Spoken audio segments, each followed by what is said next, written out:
we talked about how to respond to the interest in people wanting to become educated on issues relating to the current political climate, the current racial unrest.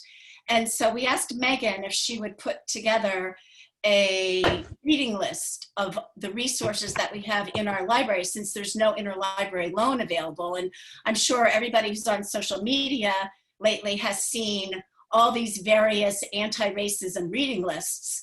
And so since we can't get anything through interlibrary loan, Megan put together a list of all the books that we have in our library that are available. And so that's going to be, I think, on the website shortly, and it's also going to be sent out in a newsletter that these are all available. And she's also been working with Oliver and Friends, the new bookstore in the village, and they will be able to order books. They'll have a list of the topics and some of these books that are of interest as well. So if people want to buy books from Oliver and Friends, they'll be able to do that. So that's how we're responding to the need for an interest in additional education on these matters. Well, that's great. Gee whiz, thanks. I'm glad you had your sale and it was successful. And in this day and age, it's hard to tell if it's going to be successful or not. But you know, you almost passed on it, and I'm glad you did have it. So, and I'm glad my father wasn't there to buy more books to store in his house. Well, what he didn't take, I probably put in the back of my car. So he would have taken everything that you didn't sell. Then I'd have to. I don't think so. Another time. Okay, so thank you very much. Anybody else have anything to say before? Yep. Where are we? I'm sorry I didn't get here at the beginning, but I don't know whether the link I had was wrong or what, but it wouldn't open. Second lead opened. So where are we in the meeting? Well, we just dispensed with the opening and the Pledge of Allegiance, and Barbara Allen had a statement to make, and now we're on to our first agenda item. Okay. Take it away, Mike. You mentioned you have the announcement about public comment? I did. Yeah, okay. That was Barbara Allen's comment. That was her comment? You're supposed to Yes. get a 2-minute comment. Sorry? Okay. 2-minute comment. Well, 2 minutes. Okay, I'm sure well, I'm sure it was under 2 minutes. You're going to Oh, yeah, spend okay, more must have time been. talking about how much time she's taking. Yeah, okay. Just as an aside, looks keep like moving along. the state library may be closing down for a while, or moving their quarters because they've got an asbestos problem. Anyway, all right. Consideration of the minutes for the June 13th public hearing and the June 16th meeting. Everybody got those minutes, and they had a chance to read them. I make a motion to reapprove them. Which I'll one? second that. Both of them? Yes, Okay. Yeah. Motion made and seconded to approve June 13th public hearing and the 16th select board meeting. Any discussion? All in favor? Kathy Wall? Kathy Yes. Wall? Ernie? yes. Ricky?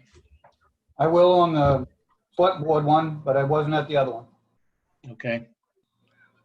I think then it's me. Have I gotten everybody except me? And I'll go. Melanie. Oh, Melanie. Sorry, Melanie. You're down there in the dark, Melanie. Put the light on even. How do you vote? How do you vote? Yes. Okay, and I'll vote yes. So 5-0 passes. Next item is the appointments. Charlene Hall for voter registrar. You've actually done that, haven't you, Ann Wilson? Yeah, Anthony.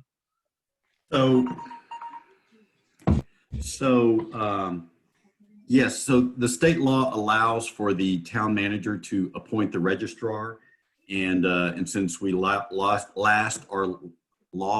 our last registrar, our new town clerk, Mary Bogle, suggested that Charlene would be the best person to accept that mantle. And so I did go ahead and swear her in, but Mary felt like, just out of an abundance of caution, we should have the select board also ratify that appointment.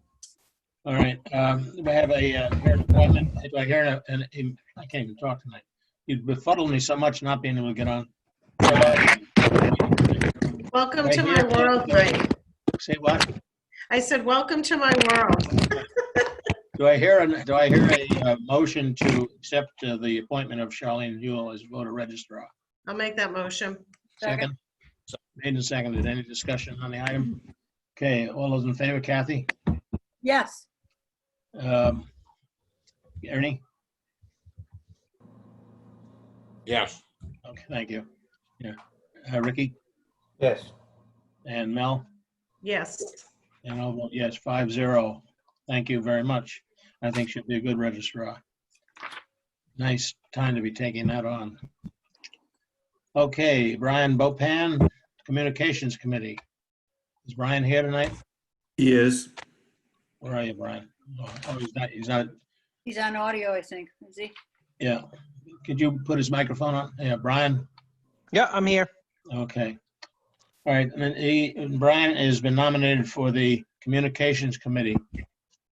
Anything you care to say, Brian? And you don't have to, but just curious, give you a chance. I'm just, like I put on my application, just looking for ways to help out and be a part of the community. So this was an opportunity. Good, very good. Anybody want to make a motion to nominate Brian? I'll I'll make him. make that. Kathy Wall, who's second? I'll second it. Made and seconded. Any discussion? Okay, all those in favor, Kathy Wall. Yes. People keep moving around. I gotta find you. Ricky, Yes. Ernie, Yes. Mel, Melanie. Yeah. Yes. Michael says yes, and I, chair says yes. Welcome it's to five. the Communications Committee, Brian.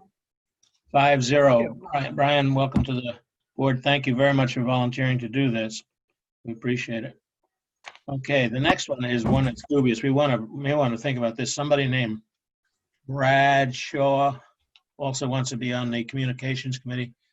I don't know. Well, Do we know To be this guy? fair, I don't know that he wants to be, but but I asked him if he would, and he You agreed. drafted?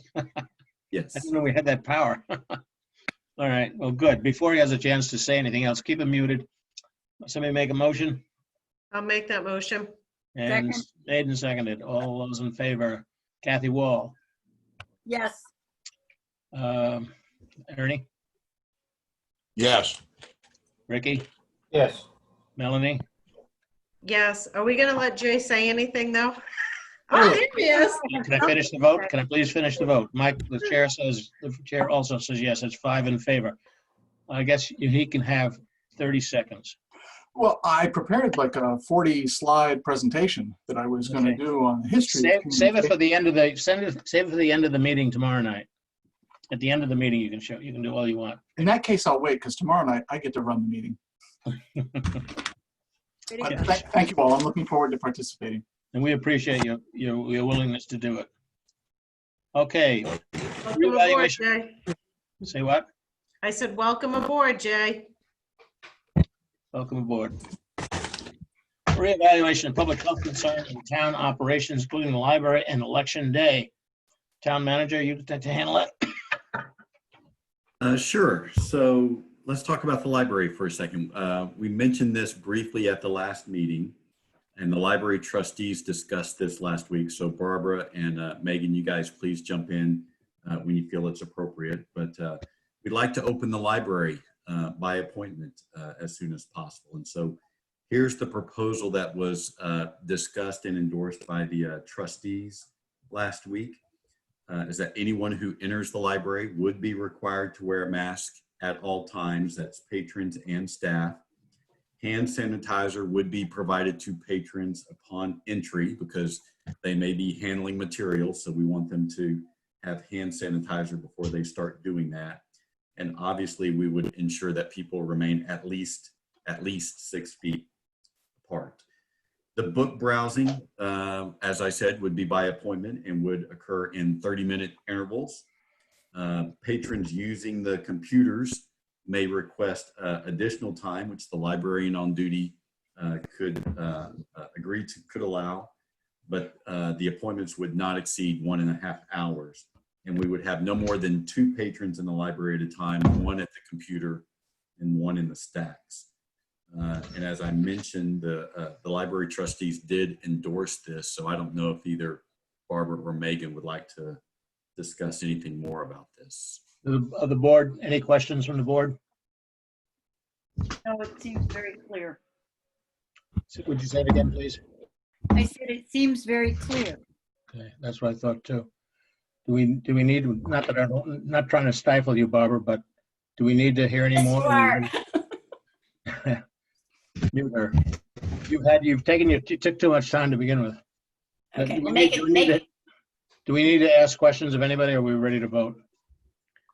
If you Does want- if you have Megan, questions, we'll ask them. well, does Megan want to say anything? You want to say anything, Megan? Something different? Anthony summed it up very clearly. You all seem to grasp what we're going for, so I don't know if there is much else to Yeah, I thought so too. I thought it was pretty well self-explanatory, or he explained it well. Fine. All right, is there a motion to be made? It should, Michael, wait, am I allowed to? We have a question here. The town health officer would like, Is there a sign-in sheet when someone goes into the library? Like, attendance, when you'll have the appointments? There will be a roster outlining the appointments and what times there will be. Yeah, that's all, just for contact tracing in case anything happens. That's Okay. what we do in other organizations. Somebody signs in, just so you know where they are and when in there. That's all. okay. Any other questions? Any other comments? I think it was very clear. I think it's a good plan myself. And had somebody made a motion? If not, I'll make the motion that we accept the proposal and allow the library to open under the proposal, the terms of the proposal made. Is there a second? I'll second it. Made and seconded. Any further discussion? Okay, Captain Wall, how do you vote? Yes. Ricky? How do you Yes. vote? Ricky says yes. Melanie? Yes. Town health officer, no. Ernie? How do you vote? Yeah. Yes, and the chair votes yes. 5-0. Open carefully. But you're all set to go.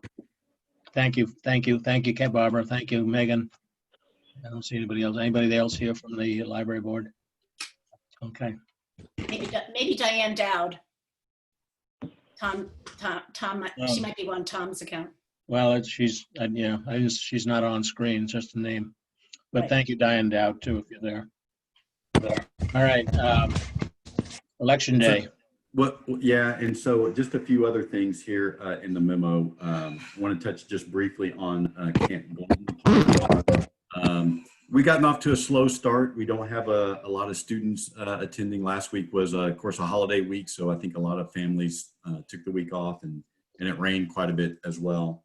And this week we've had low attendance, and I think we have a parent here who would like to pose a question. You, Aaron? It is me. You're gonna let me speak? Okay. Awesome. what you got? I've worked with Barbara, so she knows how I am, and I'm a lot like her. My question is that my son was sick on Monday, and we were notified that someone from the week prior was being tested for COVID. And so we were just sort of wondering at what point we will find out so that we can send him to camp. We're currently quarantining, and we've pulled my daughter out of her preschool program because we want to make sure that, if there was something at camp that somebody else had this week that Owen came in contact with, we don't want to continue to spread it. And so I was just sort of wondering what the status of that was. Mr. Chair, The health officer there? Yeah, she's here, but if I may address this first, though. So the person in question that you're talking about, Aaron, was to be tested this afternoon. I'm assuming that did, in fact, happen.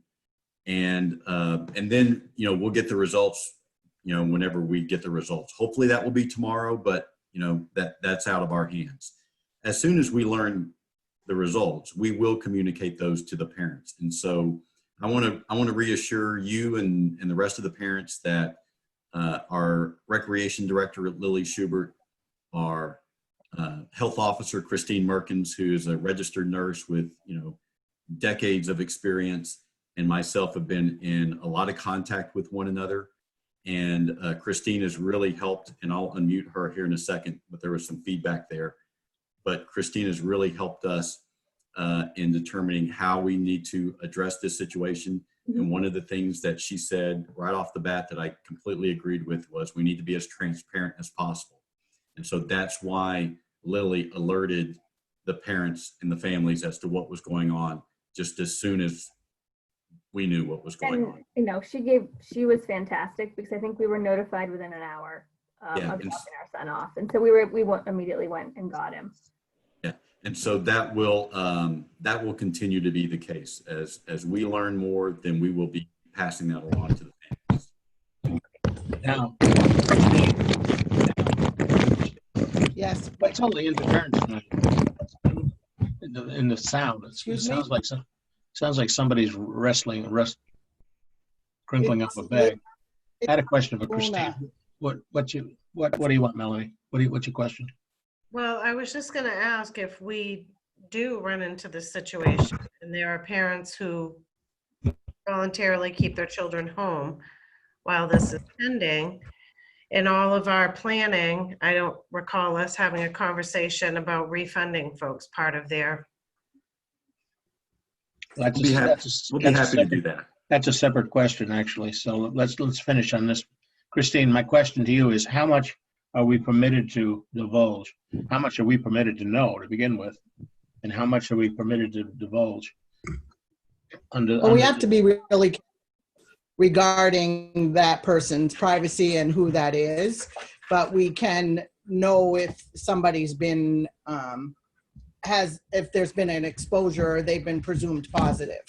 So that's what we can know. So, and who that was, you have to be really careful because of HIPAA and keeping their privacy. But I think parents have the right to know if there was something that, there is a presumed positive case. But we don't know until that person is tested if they're positive or not. It could be something different, and we won't know until they are tested and positive, if they are.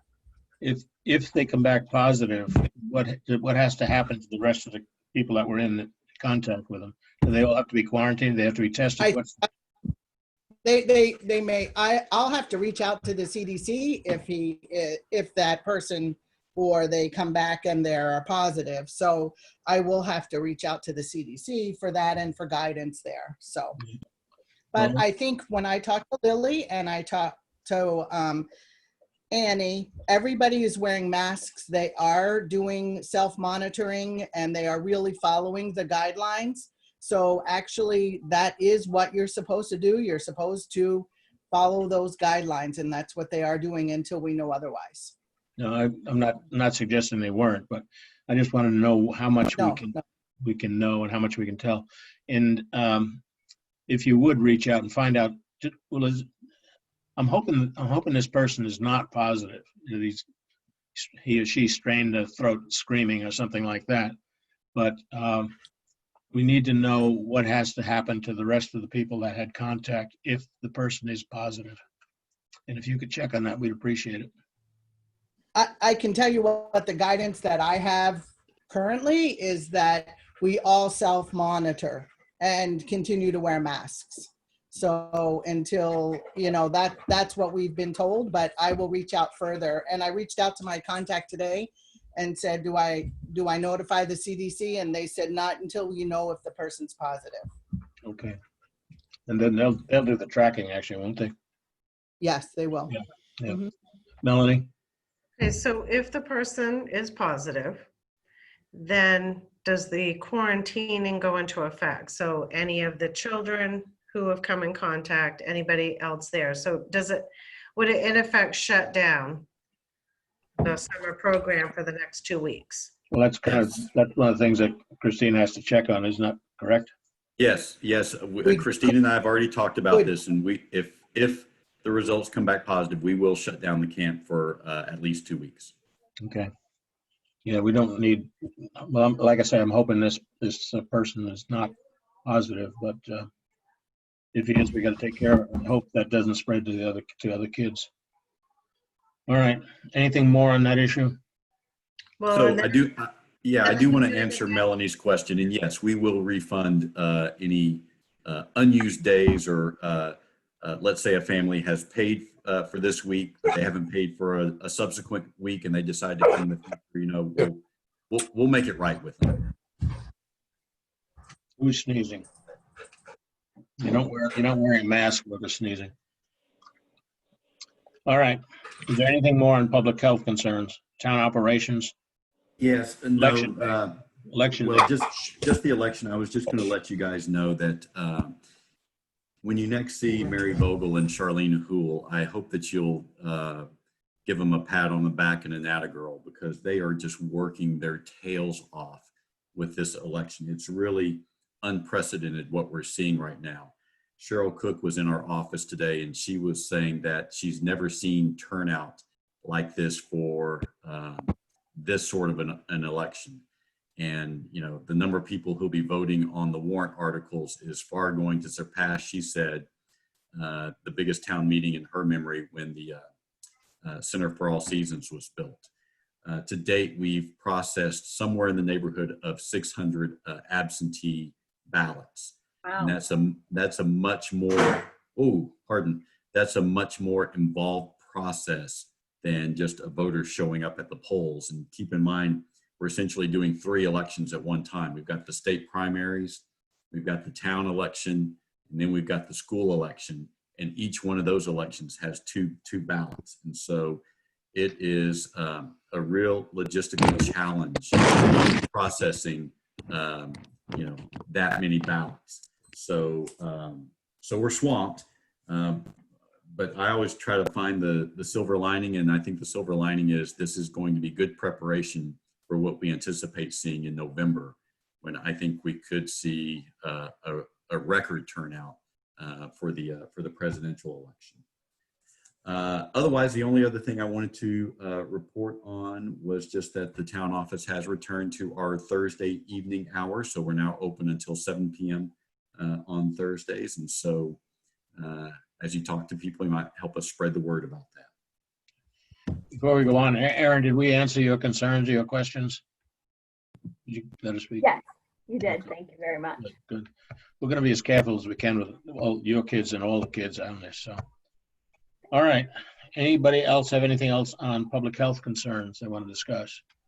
Barbara Allen, I was only teasing you before, so hope we're still friends. Did you vote already? No, never mind. Sorry, I was on. Are there anything else on public health concerns? Okay.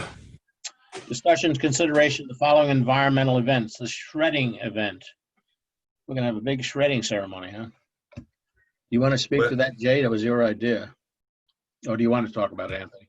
No, I don't want to talk about it. I want Jay to talk about it. Jay, talk about it. Well, thank you, Michael. Well, I just put this out, I don't know, a month or so ago, a few weeks ago, actually following the cancellation of a number of those types of events. I know the Kennebec Sheriff Department has done one along with their drug take-back day. Some of the banks and credit unions have done this as well. And I really saw it as an opportunity to provide a community service. The ones that I've attended in the past have also been an opportunity for providing information about things like cybersecurity, elder abuse. You know, when there's a teachable moment and people are thinking about privacy, having a couple of handouts to give them. So I sent it to the board just to see what the appetite was for this. I don't have it's not a fall on my sword type of thing. I just put it out there. I think that it has merit. I think that it is the type of thing that the community could benefit from. I understand there's some concerns about what happens to the paper afterwards.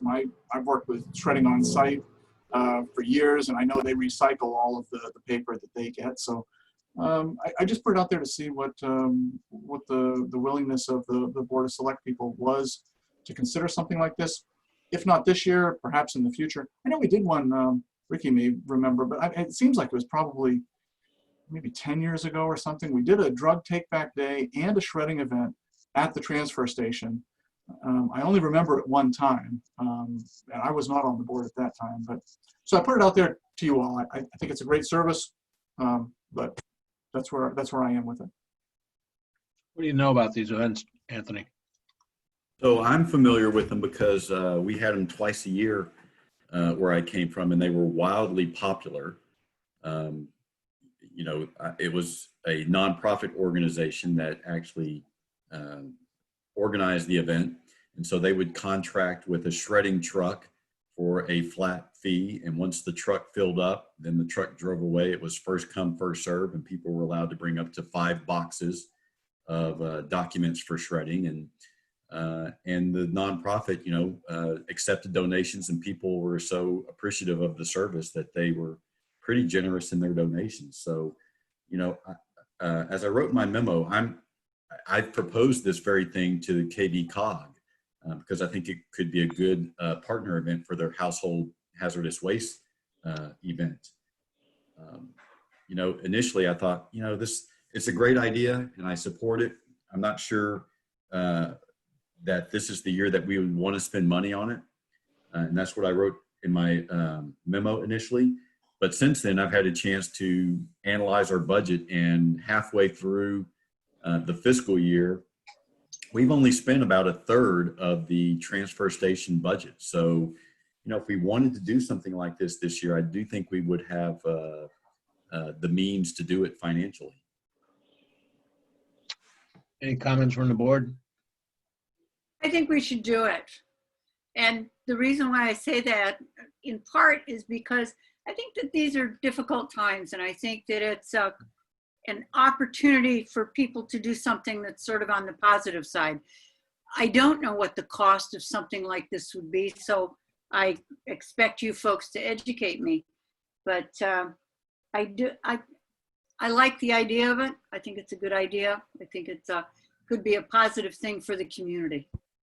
Melanie?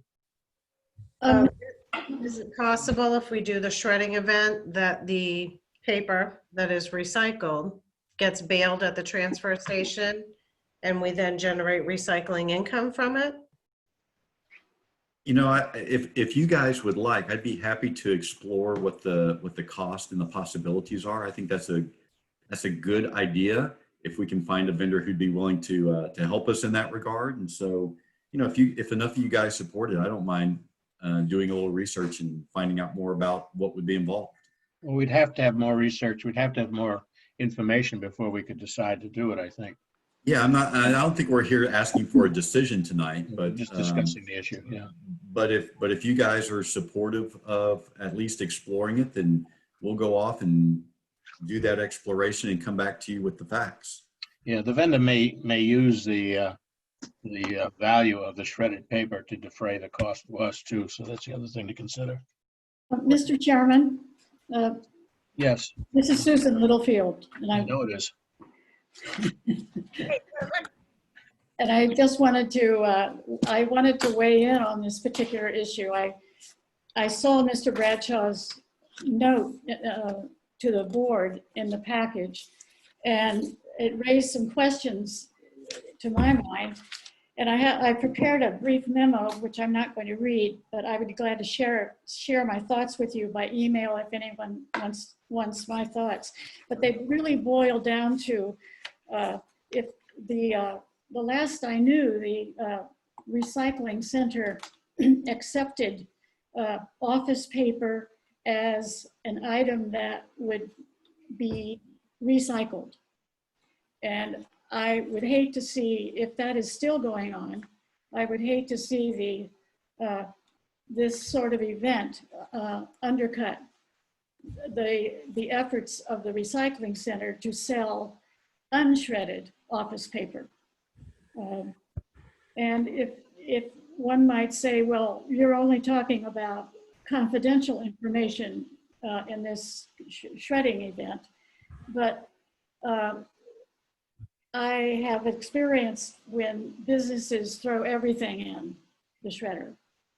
And I just saw it would be undercutting. I would think it's relevant to take this up with the recycling committee, or that would be one of the bits of information that needs to be gotten, is does it conflict with anything, and what sort of safeguards need to be in place to make sure that unshredded office paper isn't being shredded. And just one more note, I Googled the question of whether office shredded paper is recycled. By and large, it is not. That is not an accurate description. It's not that it can't be. It can be mixed with water and made into some sort of sludge, which then can be made into some sort of paper. But that's not what happens in Belgrade. The last I knew, shredded office paper that I brought to Willow Run, on behalf of Willow Run, I once asked, well, what happens to it? And was told that it's landfilled. So I think what happens to it matters too.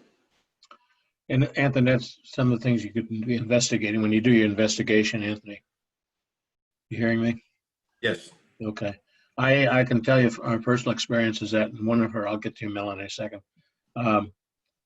In one of Barbara's house cleaning frenzies, she shredded all of my office paper here. We had bags and bags that would go down to the transfer station. They told us at the time they were recycling it. So I don't know if that's changed or what, but at least at one time they were, unless they may have not told me the truth. I don't know, but I assume they did.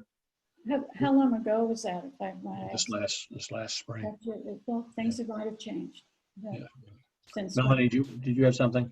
Well, and that's what I was gonna say, Susan, because I've been shredding all my office paper. If I don't put it in the composter, because I do put a lot of it in the composter to act as brown matter.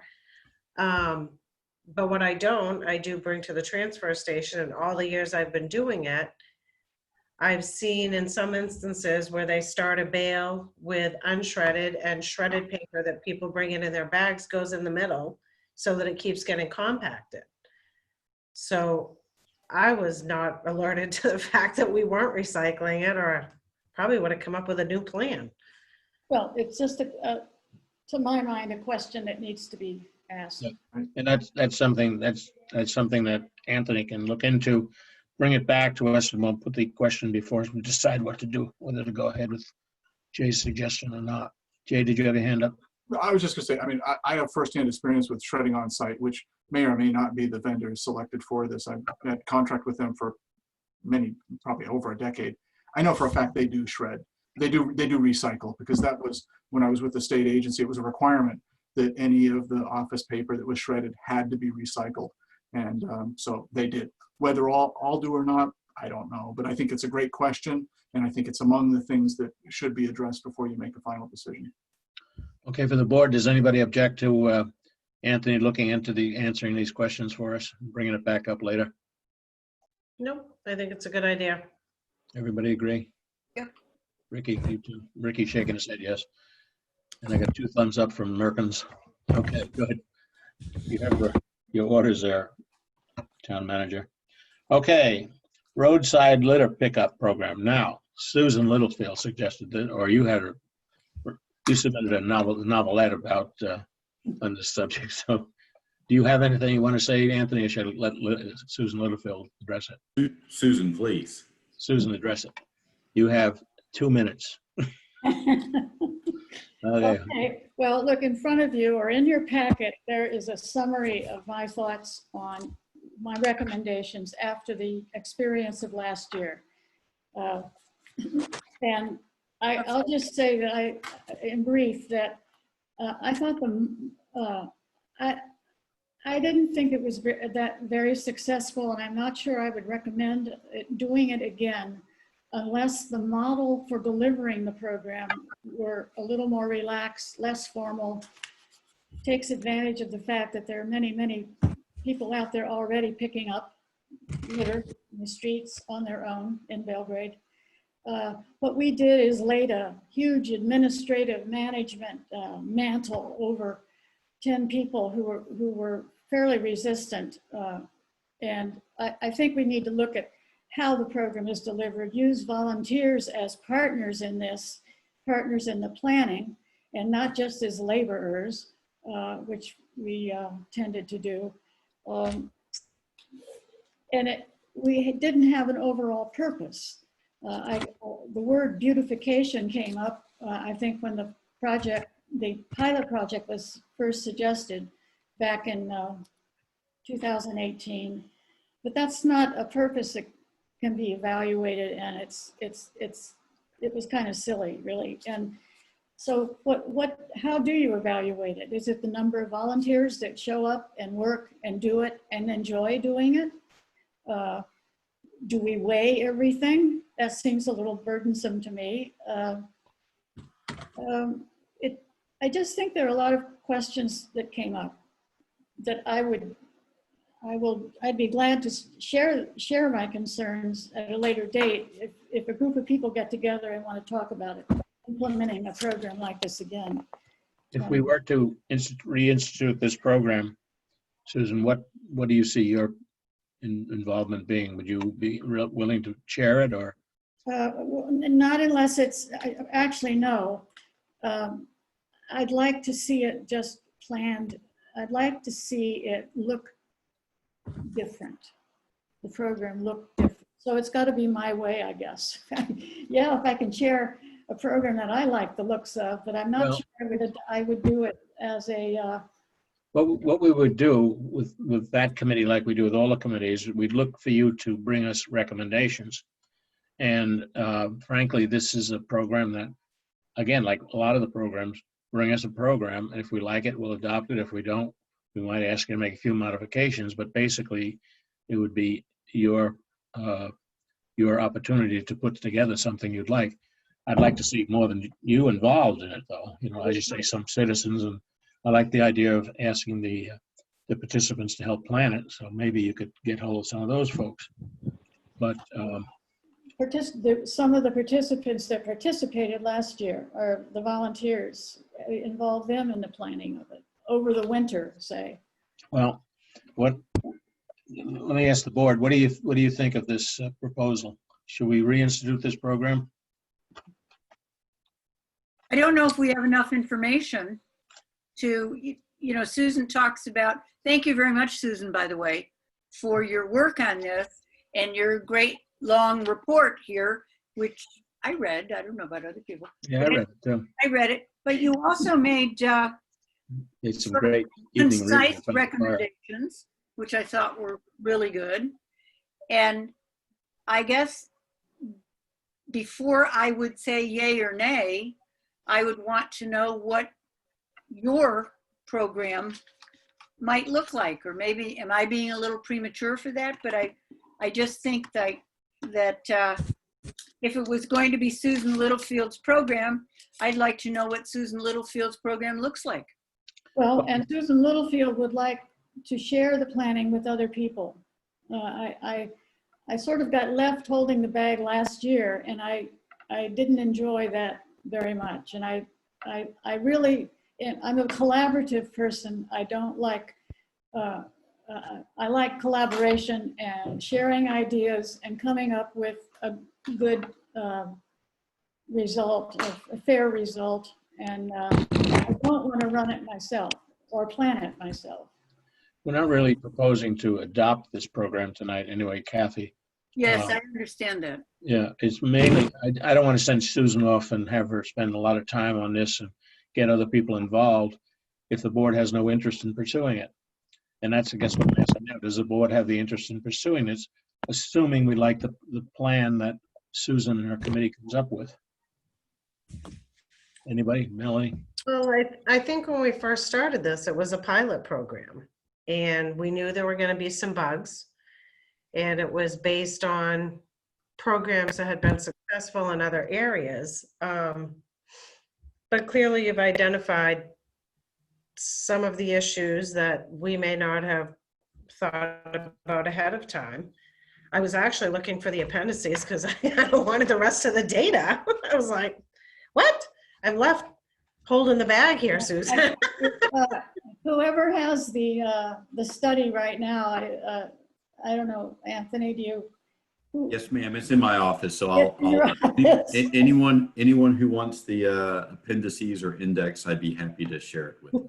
Well, I was like, where's the, oh, okay, nope, nope, not that. I'm flipping through. I think So- one of the models, I think the model that it was built on was the sponsor a highway model, which is an enormous operation.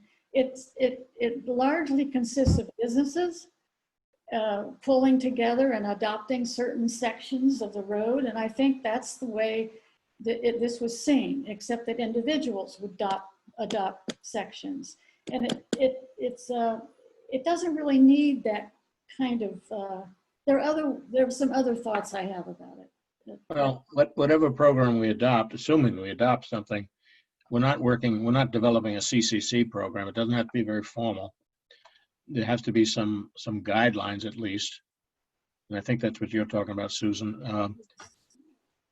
The people don't have to be terribly regimented, but that would be for you and your committee to work out. And then what I have in mind is if we decide to do this, it'll be an ad hoc committee that Susan would chair. She'd help put the committee together, bring it back to us. We'll approve, as we usually do with committees, we'll approve the members.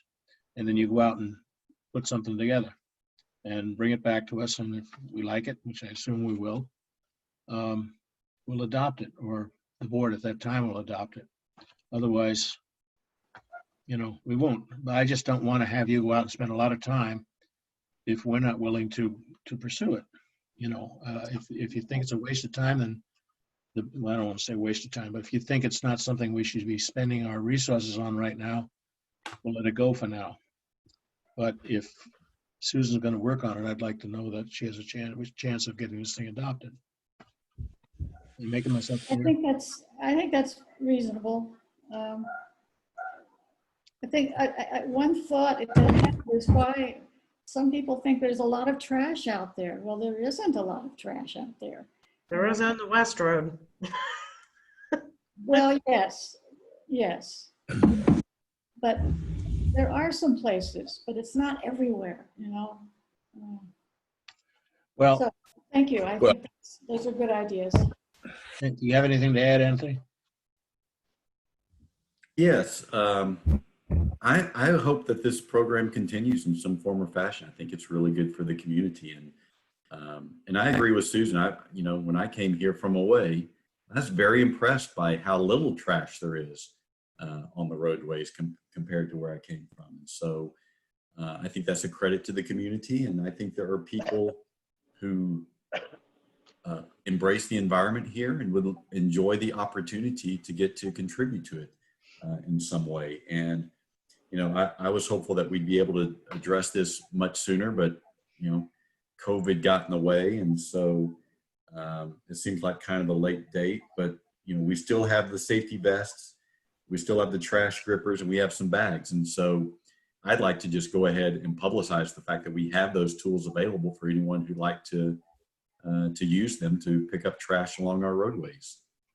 Well, I would propose that we go ahead and commission Susan to be chair of the ad hoc committee to put together a program and find some volunteers to be on the committee and come back to us with a draft program that we can adopt. Does anybody object to that, including Susan? No. No. Like, do you want to do this? What's that? I would like to. I would first of all contact some of last year's volunteers and see if they want to be part of planning a new program, another program. But other than that, I would really love some ideas from you all that who might be interested in just. Okay, well, we can do that, not tonight though, but we can certainly spend some time doing it. We'll be in touch with you or through Anthony or something. Well, I'll agree to the plan, Mr. Chair. Board, does anybody object to doing this? No. No. I don't think we need to vote on it, but I do like the idea of, we have the equipment, and if folks sign it out, if they want to use it and make themselves more visible while they are picking up what they would normally do. I think it's a good idea to loan it out. Good. We'll put I something don't, together. Go ahead, Kathy. I don't want to be the fly in the ointment, but I'm always concerned about liability and whether or not somebody dressed up in Belgrade gear is out there and gets hit by the side of the road. And our liability with something like that, and are they covered by town insurance, and, you know, things to look into. Question for you to answer, Anthony, when you get in your research. You catch that? I think I Rick did. had something. In the appendices of my, sorry, am I interrupting? Yes, but go ahead. In the appendices there is a document that we had everyone sign last year that released the town from Release the liability. liability. Yeah. Okay. Susan, do you know, was that drafted by an attorney? You know, I don't know. It was part of a packet that the former town manager put together. Ricky didn't think it was, so. I don't know. Oh, you don't think it was, Rick? That was one of the big problems that happened when we started this, is because are they covered under the town's insurance? The answer is probably no, because that referred back to like volunteers in the fire department. That's kind of one of the reasons we became a municipal fire department, because volunteers wasn't covered anymore. So that's why that pickup program along the road, Adopt a Mile or whatever it was that Dennis had started, didn't go well. Belgrade Cares, I think it was something like that. Yes. Yeah. Well, would you look into the liability question, Anthony, and get together with Susan? If that turns out to be the fly in the ointment that Kathy sees, it may kill the whole idea, but I'd like to see it try anyway. Well, I will say something else. and Well- that is that I have friends that do this in other No. communities here in Maine, but they assume that liability on their own. Yep. Okay, so that's the reason why I wonder. Mhm. I feel certain MMA, the Maine Municipal Association, has run into this before, and Sure. they may well have a template to address situations like this. So I'll contact them this Okay. week about that. Well, hearing no objections from the board, go ahead and ask Susan to get this thing going. Work with Anthony. You can go see your appendices that you need to see, and whatever else. So if that's okay with the board, we'll go ahead and go on to the next item. Melanie, you looking pensive. No, I look forward to reading the appendices. I felt like I got 2/3 of the book, and then I was like, well, dagnabbit. I need the scientific data, Susan. That's not Susan's fault. That's mine. I'll send it to you I tomorrow. kept looking for appendices too, so. Yeah, so Dan, do you have anything you care to add, since you may be the person making the ruling on this? One of the people? No? All Okay. right. Well, thank you so much. It's good to see some of my old friends tonight. good to see you too, Susan. Hi, Susan. All right, next item, discussion of the code enforcement officer's quarterly report. That was in the package. Did you all have, Yeah, but is he here today? Gary's here. Gary, you here? Yes, sir. They are. You have Hey, anything? hello, Mr. Fuller. Hello, how are you? Good, how are you? Have you anything to tell us other than what was in your report, or do you want to elaborate on that or explain it? No, Or? I think I stated it all in my report. Yep.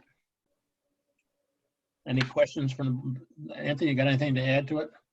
Well, just one question for you guys. I think it's useful, at least enlightening for you guys to receive this information.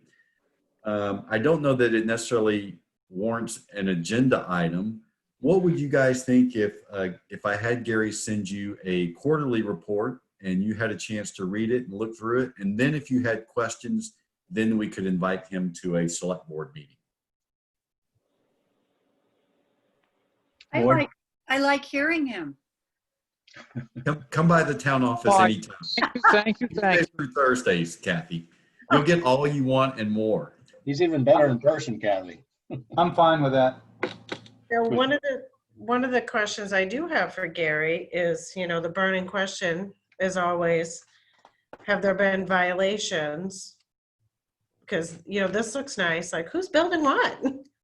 Right. The other part of code enforcement is shoreline zoning violations and No, who's the only violations we have are a couple pending that we've been working on for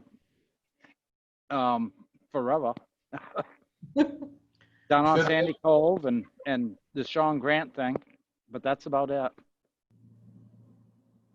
And we I don't hope to have any have that. new violations, no. Yeah, we hope I think the planning board intends to resolve the permit application on Sandy Cove Road at its next meeting. Oh, actually, it'll be in August. Okay, Gary, these are all actions that you've taken, the permits you've issued, nothing, the planning board wasn't involved with any of these? Is that We had a couple violations that had to go back to the planning board. I'm talking Yeah. about your list you submitted. No. Oh, no. Those are just permits. Some of Okay. those permits the planning board issued and some I issued. Okay. Okay. That's the only thing I would like to see, perhaps, if it's, who issued it, whether it was yours or the planning board Oh, but yeah, on future lists. I can add that. Assuming I'm here to read it. Mm-hmm. So one late breaking piece of news that you guys may be interested in, there was an entrepreneur who came and talked to Gary last week about opening a medical marijuana retail store in an existing storefront here in town. And of course that, as it always does, because that's such a muddled landscape, we went scurrying back to the law and to MMA materials and found that that is an activity that the town must opt into. Yeah, we and have of not course been. we have not. And Right. so we're in the process of letting that person know that that's not a business activity he can engage in here in Belgrade at this time. And, That was Anthony, on purpose. well, while we're on this subject, do you think that the select board has a flavor to ever opt into this? Well, the other thing I can say, I mean, I don't want to speak for the whole board. I can't speak for the whole board, but we have had the question before the town on at least 2 other occasions, and they've come down on it. They've been against it. So Yeah. that's Okay. more what I as a select board member would want to lean on is what's the town think of it in general, and that's the Right. only way we have to judge it right now. I don't know how the Right. rest of you. The guy that I had spoke to said, I have a grow facility, but it's not here. I just want to have a retail where people can come in, medical. They have to have a medical care card. And they're welcome to come in my store and buy retail products. But if we don't choose to opt in, he can't do that, obviously. The retail part, they could probably do the medical part, isn't that a separate section of the law, Anthony?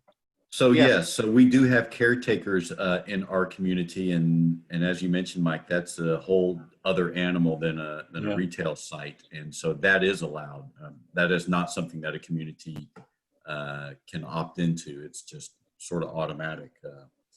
And to get to Gary's point, my feeling is if this is something that the community really wanted here right now, well, we'd have seen a petition that would have gathered up the signatures and put it on the ballot. So I think that in and of itself gives you some idea of where the community stands on this right now. Right. No, I agree. I agree with that. All right.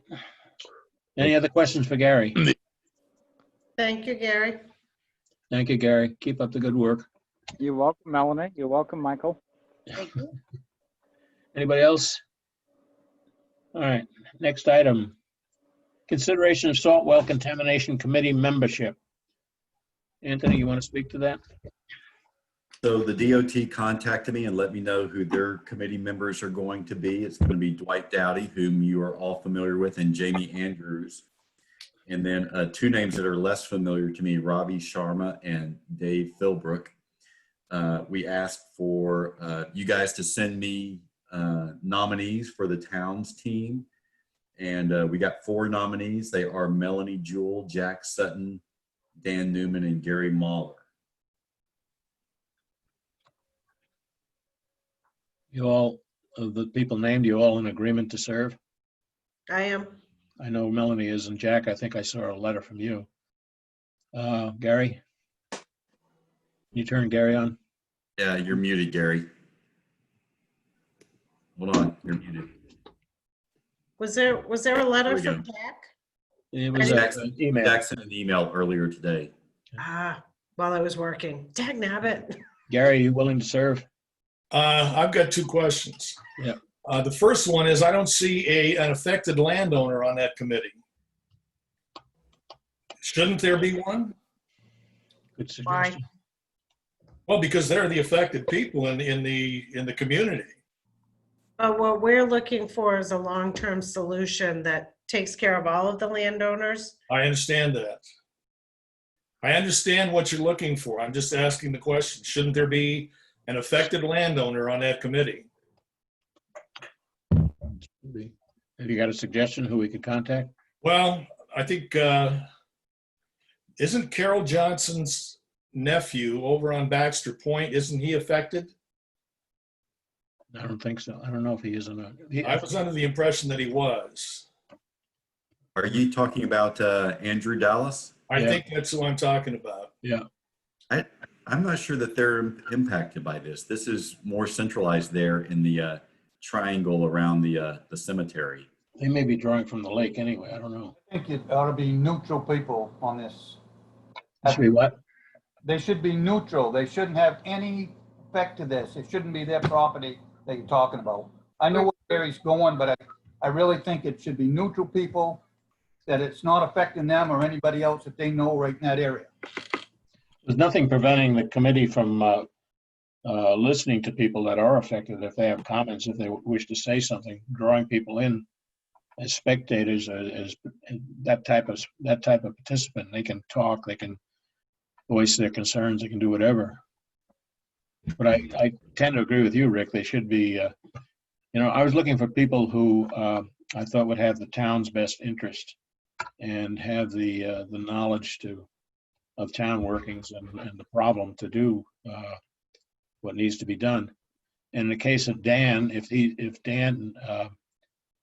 you win the election, then we'll have 2 selectmen on board. If not, we still have an interested person on board who's very knowledgeable about the problem and about town workings. So.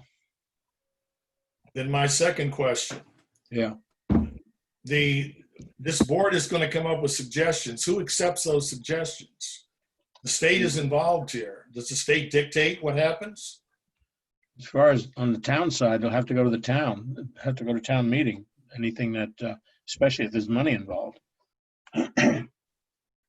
So the answer that, at least on our side, would be the town meeting. Am I right, Anthony? Yeah, so Gary, I think the way that we envision this working is this group in concert with, the representatives from DOT will hopefully reach some sort of solution that, benefits both the town and the state. Bring that solution to the select board. The select board can decide whether or not that's something they want to put in front of the town voters. And Michael's absolutely right. Whatever solution that we come up with, working again with our friends from DOT, whatever we come up with, we're going to have to go to the town and have them approve it because it's going to involve a expenditure of public dollars. Okay, I don't have a problem serving on it. It just seemed to me that the affected folks ought to have a bigger say in this. But I have no problem serving on that committee. Well, again, the committee can invite affected people to come down and speak. Say what? I understand that. Okay. Anybody else? Hi, Scott. How are you? All right. Dan, did you indicate you'd be willing to serve? Yeah, that's fine with me.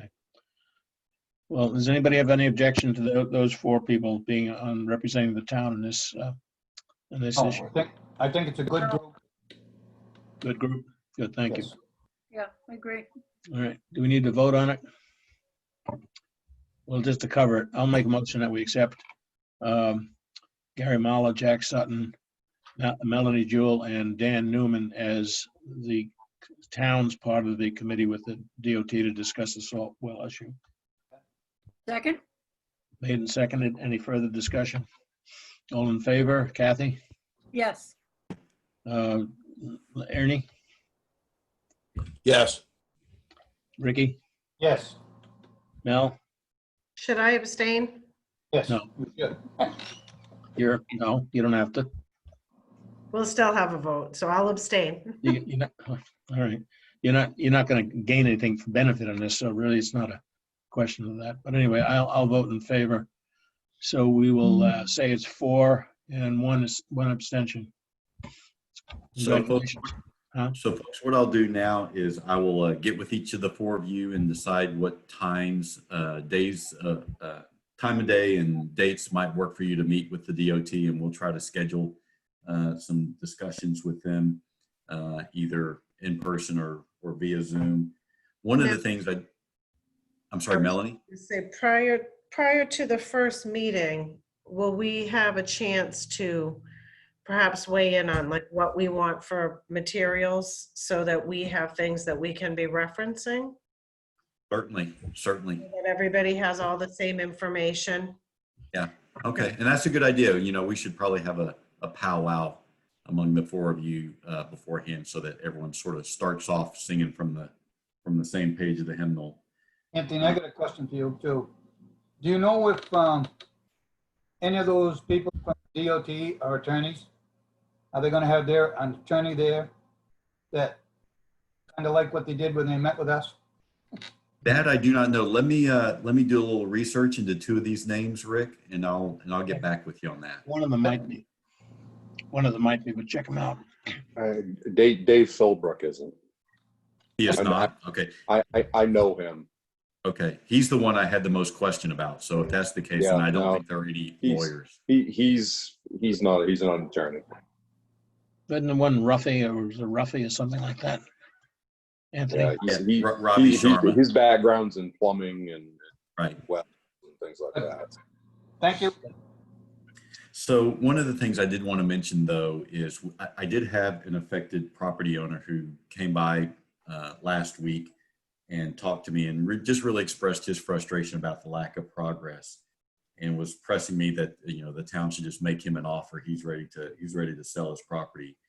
And I only mention that just to say that I do think time is of the essence here, and I think our aim should be to try to get something in front of the voters in the November election. It's my personal opinion. Well, if it's possible, I don't know. I don't disagree. Anyway.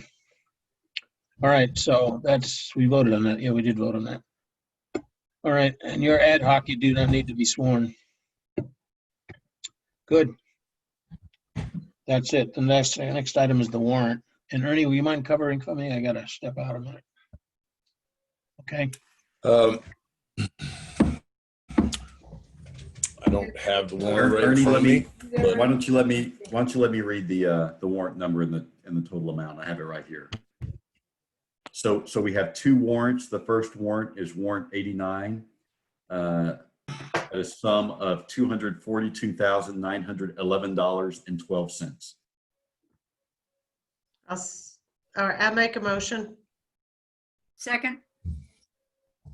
Okay, the warrant has been opened, and anybody have any comments?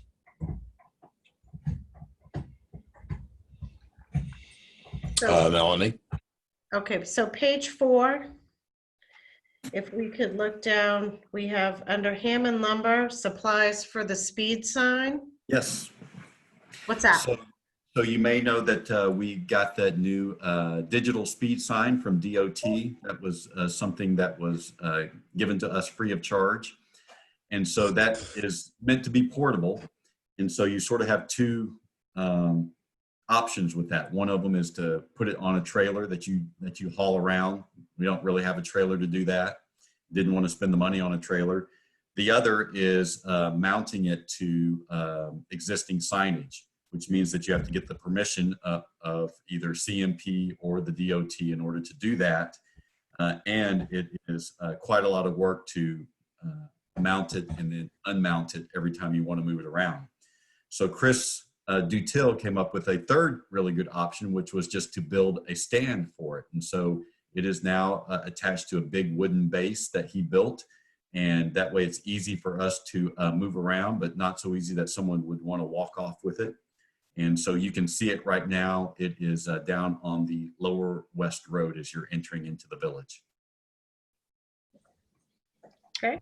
Yeah, it works. All right. Second question. Okay. 4. Go ahead. Under Jordan Lumber, what is a poly nozzle?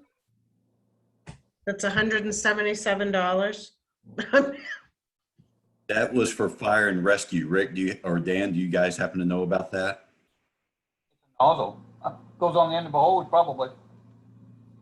It's probably for the forest. Yeah. Yeah, I would say it was forestry. Definitely. I was like, I've never heard of a poly nozzle. What is this? They use it, they use them as a lighter when you. It's a special hose nozzle that's made out of a special, plastic, heavy duty. Always firing. Yeah. That's All right. Go ahead, Michael. Take it over. No, finish up. All right. So Comment. I've got one more on page 6. Okay. Seacoast Security. Yes. There was a service call at the Center for All Seasons. Yes. Is that not part of our service contract? So many calls, or is it just blanket? No, so we had to have them come out special because we were having an issue with a panel out there, a recurring issue. So they actually had to come out and do a repair on that. Okay. You got your hand up. There are some things that they can do remotely, Melanie. That was not one of them. You signaling me, Danny? You want to get in? I'm all set. I thought Dan was signaling to had a question. I know you were kind of doing this, Dan. You're right up in front of the camera. You got this huge thumb in front of me. All right. Anything else? Nothing else. Has it been moved, Ernie? Yes, Been moved, seconded? Say again? yes. Okay. Yes, it has. Well, take it home, Ernie. Oh, well, so if we're all set, if everybody's made their comments, I don't have any, then we'll go ahead and vote on it. Roll call. Kathy? Yes. Okay. Rick? Yes. Melanie? Yes. Michael? Yes. And I will vote yes as well. Thank you. 5-0. Good. Thank you, everybody. So we have a second warrant 92 in the amount of $1,539. I'll make that motion. Second. Made and seconded. Any questions on the warrant? Hearing no questions. Call for the vote. Kathy? Yes. Melanie? Yes. Ernie? Yes. And Ricky? Yes. Chair votes yes also. Okay, it's passed 5-0. Now it's time for town manager's report. Yeah, so I've got a number of things I want to touch on and some things that have actually arisen since I wrote this report. But I think the first one is something I'm actually kind of excited about, and that is that our assessor was in the office last week. We went through the tax commitment worksheet that you guys are familiar with, and I attached that to your packet along with the sheet from last year. And as you can see, we are going to be able to at least maintain the current mill rate despite the increases in the county and the school budgets this year. I think that's going to probably be welcome news among taxpayers At the same time, it will increase our overlay. And I think that's important to us this year as well, because it will provide us a safety net should we incur a dramatic drop in our municipal revenue sharing from the state. And, you know, we're right now, we're flat year over year with our excise taxes, but it's not the increase that we had projected in our budget. And so, and our interest earnings are obviously impacted as well. And so I think that overlay is important. Now, the overlay at the current mill rate would be $162,000. I know you probably think, wow, that's a lot of money, and it is. But one thing I think that we should take into consideration is that that's twice the amount of overlay as the town of Rome approved this year. And so when you put it into that sort of context, with the revenue situation being as murky as it is, I think that does make some sense. Of course, the voters are going to decide on the town and the school budgets on July the 14th. Our intention is to then commit taxes on July 21st in order to encourage people to support the budget during the election. With your permission, what I'd like to do is promote the fact that we are not going to raise the tax rate at a maximum. The rate will be flat. If I can jump in right there.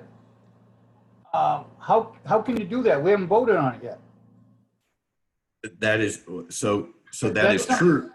We have to decide. Usually there's 3 scenarios, and the board picks the one that they feel is the most effective for the town. That's right, Rick. But I'm just assuming that you guys don't want to raise the tax rate. No, we don't. We'll probably lower. Okay. But I'm not saying that that's what the tax rate is going to be. I'm saying at a maximum that's what it would be. So the rate will be no more than what it is currently. And we're 100% sure that's correct. I would hate to put that out to the taxpayers before the town meeting and then come back and tell them that wasn't right. So yes, we're sure that is correct. I mean, you know, we ran all the numbers last week, and that's assuming that every one of our warrant articles passes. We could adopt the same tax rate as we had last year and increase our overlay at the same time. And part of that, Rick, is because the state is increasing the amount of money that it's reimbursing for homestead exemption. So last year it was we got a reimbursement of 62.5%. This year it's going to be 70%. And the taxpayers are actually getting an increased homestead exemption as well. And so for the average taxpayer, Rob was telling me that's going to translate to about a $75 break on their taxes as it is. I just don't want information out there that's not correct yet. Oh, me neither. Me neither. And that's the last thing you need, and it's the last thing we need. And I'm going to jump in here because Anthony had posted a notification on Facebook saying essentially this, that taxes were not going to go up. And I did send him a message and let him know that we can't circumvent the process, that I'm all for drumming up support for voting, but that we don't make an announcement of a decision that the board is going to make prior to the board making that decision. Because what that does is that sways people to feeling like they either have to comply or explain why they're not complying. So I think it's not a precedent that we want to start setting. There's a process that we have to follow, and we have to follow it. The board may feel differently. We do get several scenarios, and I think you'll probably remember that from last year at this time, that we had one scenario that came forward and we were like, well, no, we usually have options. And we do get to decide what the options are, because we're the 5 that are held responsible for explaining to folks why we voted the way we did. So, and it's not to say that that it won't be the outcome, but I think we can't publicize it until we've made that decision as a board, because that's our job. Okay, well, I just assumed, I mean, I know everyone was very sensitive to how the budget was going to impact taxpayers, and we wanted to do as much as we could to hold down taxes. So I just assumed that you guys had zero interest whatsoever in increasing the property tax rate this year. Well, my fear, Anthony, quite frankly, is that towing the line this year as best we can, part of this whole, the salt in the wells is going to be a huge burden on the town. So we have to decide, do we want to hold level and then have a huge spike next year? Or do we want to bump up our tax commitment, beef up our overlay a little bit more, and utilize that in next year's budget to help? We've got to figure those pieces out. And we may not have to figure it out by next week, but that certainly is right here in the back of my mind, that this is part of the reason why with our road maintenance budget. Years ago, when I was first on the board, we were doing this year by year. And you would have big road projects and the budget would go huge and taxes would go up. And then for 2 years you would level out. So we started this 5-year plan so that it was more of a level, you know, across the, I'm wary. And I just want to make sure that we don't preempt the select board's decisions with an announcement. When are we due to commit the tax rate? On the 21st. And fair enough, Melanie. I mean, you know, I don't want to do anything that would put you guys in a compromising position. I just assumed that you guys had zero interest, and particularly this year, in raising the tax rate. And, you know, and you're right. I mean, eventually when we have to resolve the salt well issue, it is going to be at a big cost. But I don't anticipate that that's going to be cash funded, either, unless we do it from the undesignated fund. Well, and I think the committee will have to discuss, do we bond or what do we do? Right. That's why we have to have a long-term solution. So we can figure that out. But I don't want to, and like I told you the other night, like your enthusiasm for putting information out for Belgrade, I absolutely salute it. I think it's fantastic. The increase in people on Facebook has been great. I just, you know. Yeah, I was, you know, and it's true. I was very excited when Rob came to me with those numbers. It's like, oh man, this is fantastic. We're going to be able to keep the tax rate exactly as it is in this year. You know, we're possibly in the worst recession this country's ever seen. That's phenomenal. Well, when dealing with this group, Anthony, don't assume anything. I'm learning. Yeah, but I mean, Melanie's absolutely right. We need to commit the tax rate first, the mill rate first, and then it becomes official. That's what we can tell the town. Of course, it's happening after the town meeting, but. Well, and I do have a question too, because the absentee ballots are essentially 3. There's the state, the school, and the town. And the school budget has always been that kind of tricky one. So we don't have a big time frame between town meeting and committing taxes to if that doesn't pass. So if it didn't, there would end up needing to be a reduction because that's what they would have to bring back. Correct. And so Mr. Gartley actually shared with me a piece of law, and I'll send it to you guys, that says that even if the school budget fails, that the tax commitment should be on what was the budget that was approved by the school board. And so we're safe in that regard. I think our bigger concern is, you know, what happens if significant portions of the town budget get defeated. And so let's just say, for instance, and I'll use the most ludicrous example possible. Let's say that the voters reject the fire department budget. Well, obviously, we don't just like shut down the fire department. But what we would have to do is commit taxes without the fire department budget as part of the budget. Then we would have to go back to the voters to ask them to recommit taxes a second time to cover that cost, at a reduced budget, obviously. Or we could go back to them and ask them to fund the budget out of the undesignated fund for this year. So neither of those are great options, but those would be our two options if, significant things in the budget do not get approved by the voters. And the voting this year, Jay and I were actually talking about this just earlier today.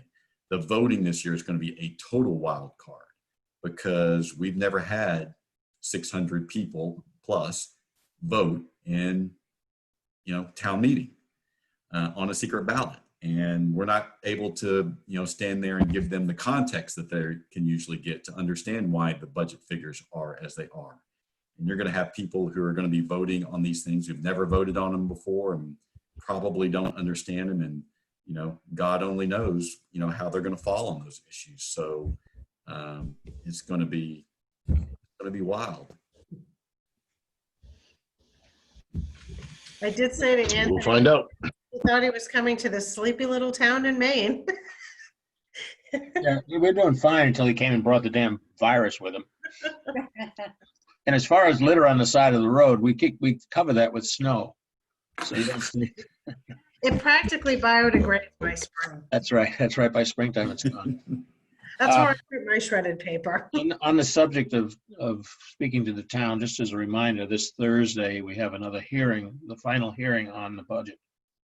So hopefully you'll all be able to make it. And at least have a quorum so we can have the meeting.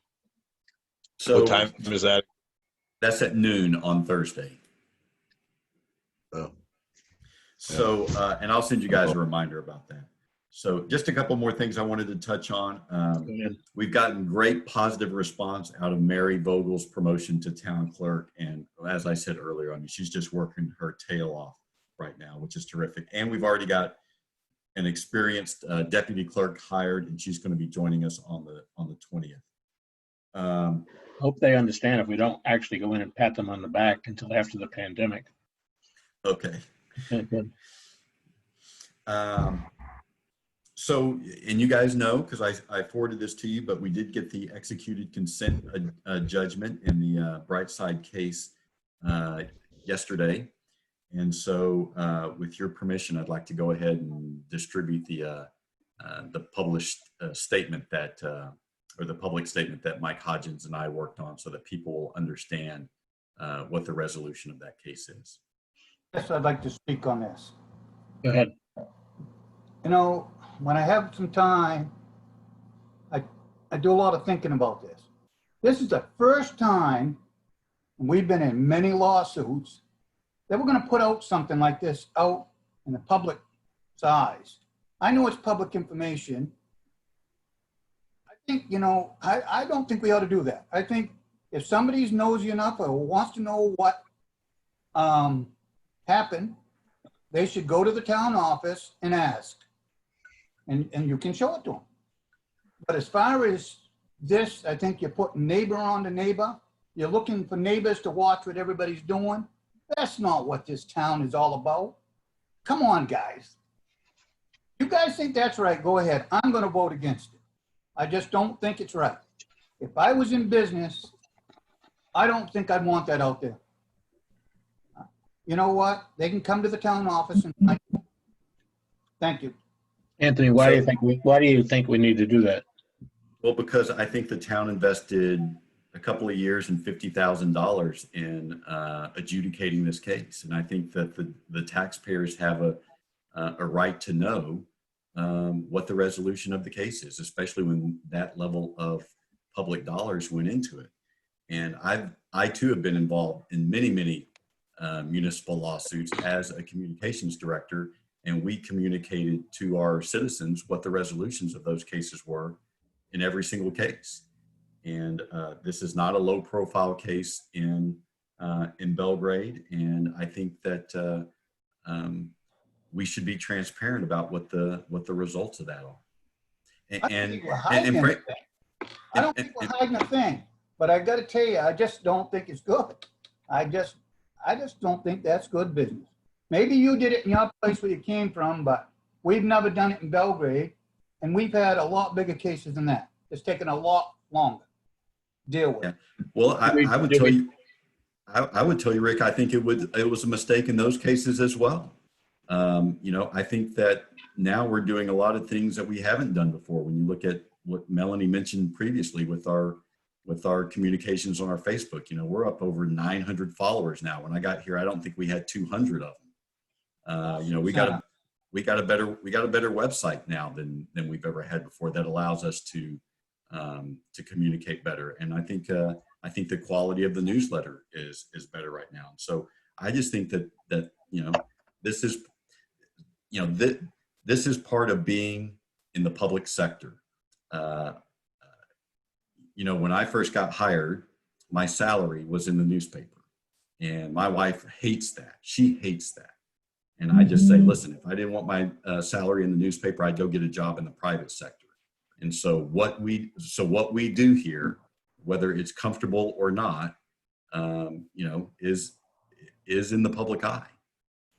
I don't think that's my fault or those people's fault that your figures for your wages was in the paper. I think somebody on the board must have given them that information. No, I gave it to them. They asked me what my salary was. No, it's not my, but it goes with, that's exactly what I'm saying though, Rick. This goes with the territory of being in the public sector. It's public information. It is. What's the rest of the board members? What do you think of this? Yes, Ernie. Ernie. It's just being transparent, you know.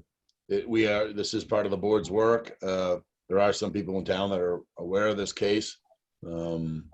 I'm not proud of how long it went on, and I'm certainly not proud of how much money the town had to spend on it. I don't think anybody in town would be, and the return we got out of it in the form of retribution or, you know, fine, however you want to word it, was, you know, probably half or less than half of what the town spent on it.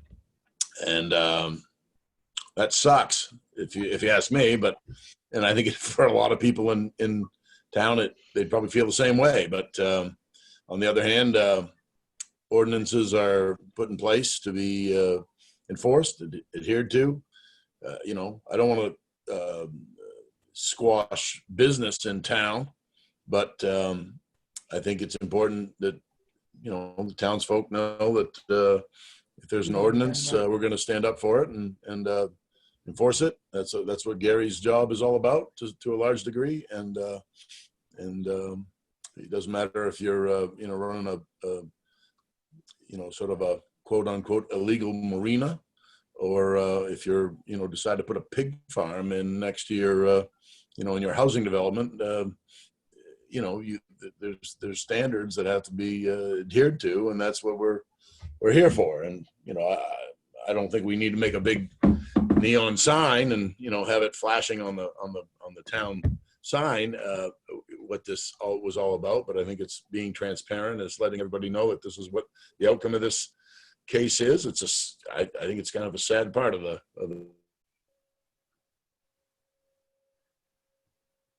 Froze up. You froze up, Ernie. Anyway, Kathy, what do you think?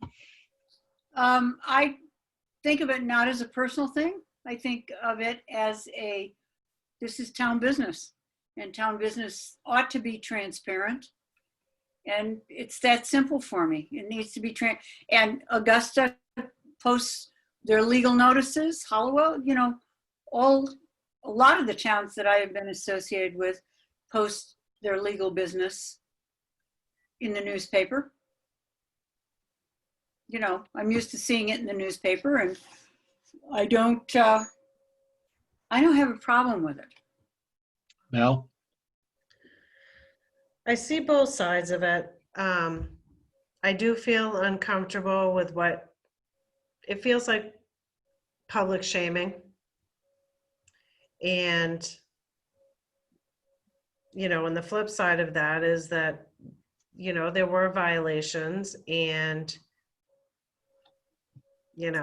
quite honestly, not everyone handled themselves with the utmost of dignity, I think, throughout it. But I also don't want, what I don't want is I don't want this on our Facebook page, much like when there was a Twitter thing that was being done by Sean Graham. And it was very much shaming the board and shaming the town and everybody weighing in on that. Like that part of it, I don't love. I don't want any business in town to feel like they're being, or any individual to feel like they're being singled out and, put out there for public shaming or peer shaming. I do feel like there have been some shoreline zoning violations that we've been involved in the past, that perhaps had we been a little bit more transparent with what the end result was, that maybe other shoreline zoning violations may not have seemed like you could just go ahead and get away with it. So perhaps the board needs to come up with a policy of our own about how we do these announcements going forward. Do we do them individually, or we do this quarterly and we say these are the things that have been taken care of, these are the violations, this is the remediation? Or do we single them out and one at a time publicize it? I think a policy is in order. Dan, I saw you shaking your head. Do you have something to say? He's muted. Hold on, Dan, you're muted. Go ahead. Hear me now? Yeah. Okay.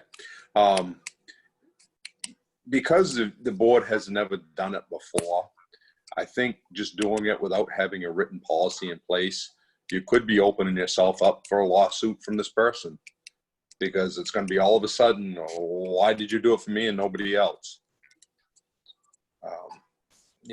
I think you got to be careful. Yeah. Well, I think it's good counsel. Well, wait a second. So there's always one defense against any sort of libel case. Truth. Correct. Well, I understand that, but because this went round and round for so long, I can see this person saying, the town's singling me out for basically the public shaming or something else, because they've never done it on any other violations that they've collected fines on before.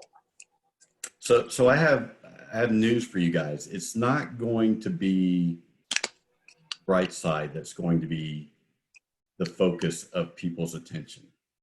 It's going to be you guys. Yep. Because there are going to be people who are going to say, what? You only collected what on this? So I actually think that people are not going to be overly concerned about Brightside. They're going to probably want some explanations from you guys. Do we feel like it's more appropriate, if we're going to do an announcement, to put it on the Town of Belgrade site and not on social media? I don't think it belongs on social media, because frankly, we don't have to announce it to the world. It's a town issue. Let's say again. Who said that? Kathy? I did. It's already been on Facebook. Has been on It was Facebook. taken down. His poor Anthony was like, here she comes again. So I did when I got the judgment from Mike, and we had discussed how we were going to respond and communicate this to the public after it had all been executed and formalized. So that's what I did, and Melanie suggested to me that was premature, and I thought, well, what's waiting a day, no big deal. And all, but I just think this is part of governing is the sort of transparency that's going to be involved. And I do honestly believe that you guys may have more explaining to do than Sean Grant does in this situation. Well, regardless, if we have explaining to do, we'll explain it. And if people don't like it, they don't like it. But, you know, it's the prerogative of the select board to go to court. It's the prerogative of the select board to make a judgment on the proposed answer to the court. And I also believe it's the prerogative of the select board to make the announcement and how it's going to be made, not the town managers. And I really think it should have come to us first before you made a public announcement. Again, I apologize because I thought that was the plan all along, is that Mike and I, Hodgins and I, worked on a public statement that we expected it was going to come back to us. Am I wrong, or did we expect that? Well, and that was kind of what I said to Anthony, was that yes, we did say, sorry,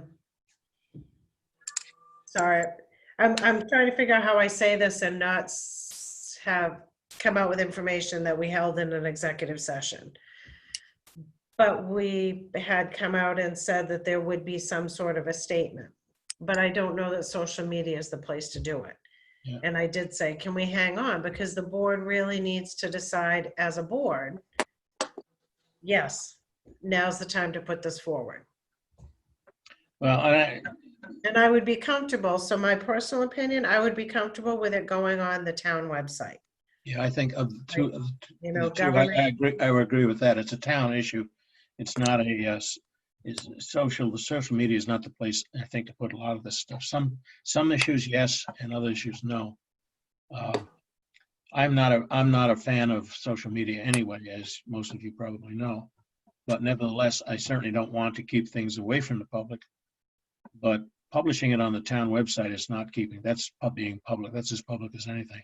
You publish town meeting, the call for a town meeting on the town website. You don't put it in Facebook necessarily, or at least it's not official in Facebook. And I don't mean to be overly critical of you, Anthony. You're doing what you thought was right, and you did it in conjunction with the attorney.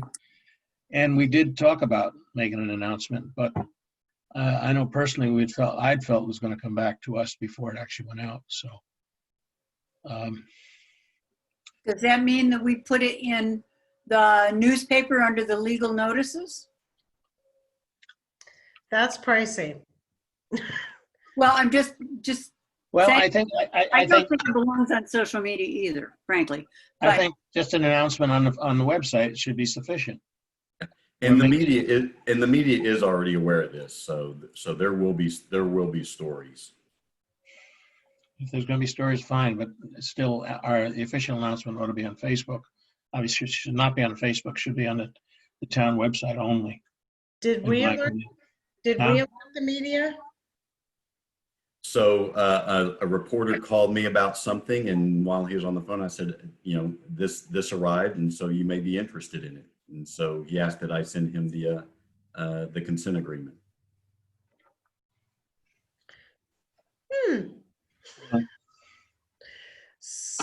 If we go beyond this issue, you know, there's two questions really. It's what we're going to do about this issue, and second, what we're going to do about future issues. And I think whoever was it Melanie or whoever made the suggestion that we should have a policy is correct. We should formulate a policy for the future ones.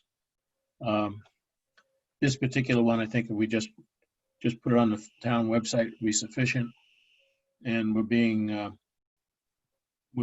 transparent as transparent as we're required to be. If it's in the newspaper, it's in the newspaper. I'd also like to say that I remember during Denny Ketchell's first time as town manager that he not advertised, I don't know if that's the right word, but it was in the newspaper when there were environmental decisions that were made that brought money into the water quality fund. there were environmental violations, and those were in the newspaper. The report. Actually, this ought to go into water quality. This money ought to go into water quality fund too. But what wasn't there was the people's names were not there.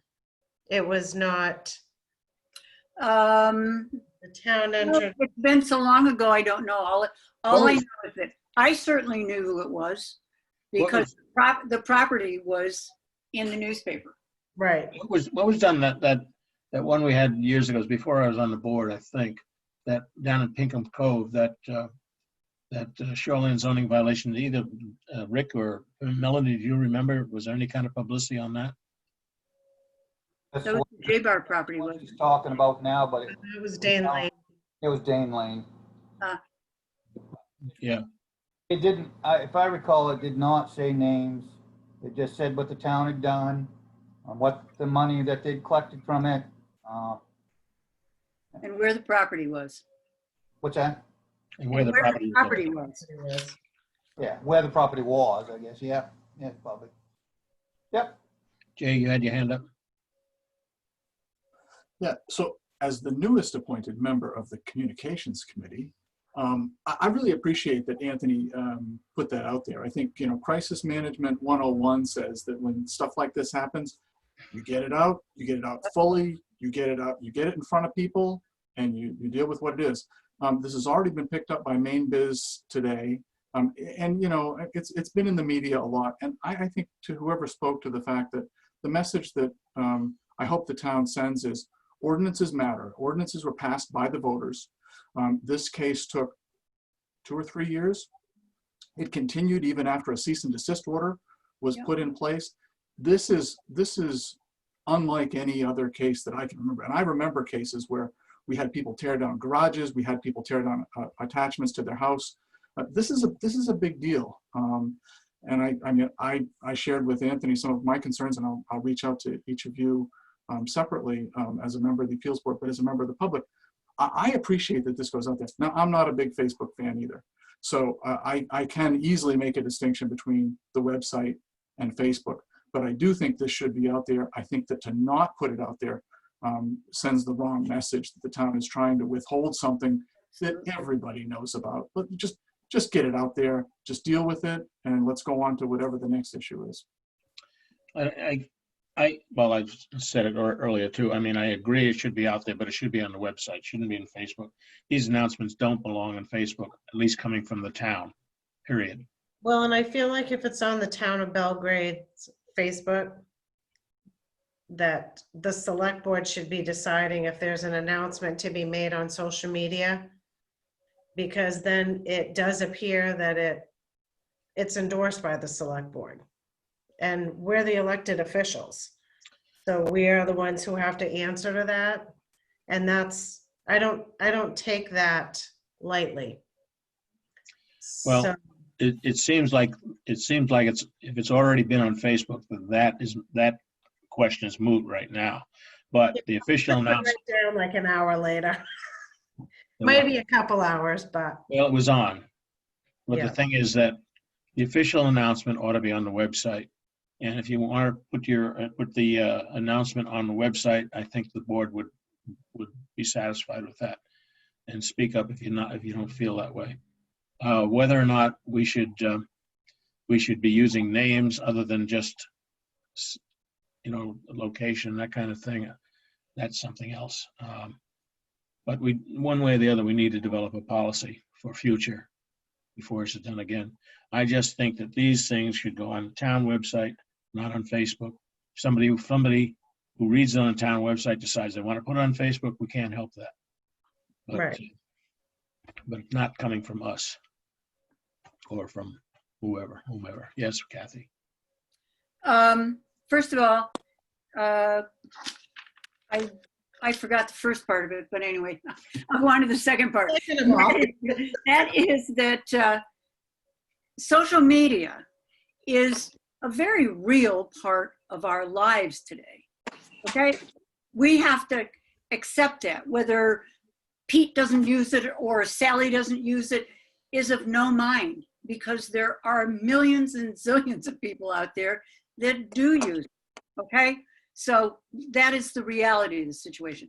The other thing that I did want to say, and I do remember, is I think that the communications committee really needs to take this to heart and to develop a policy that we can then look at and make some comments about, because we can't, I don't think we can hash it all out here. And I'm not sure that we're looking at all the little parts and pieces to it.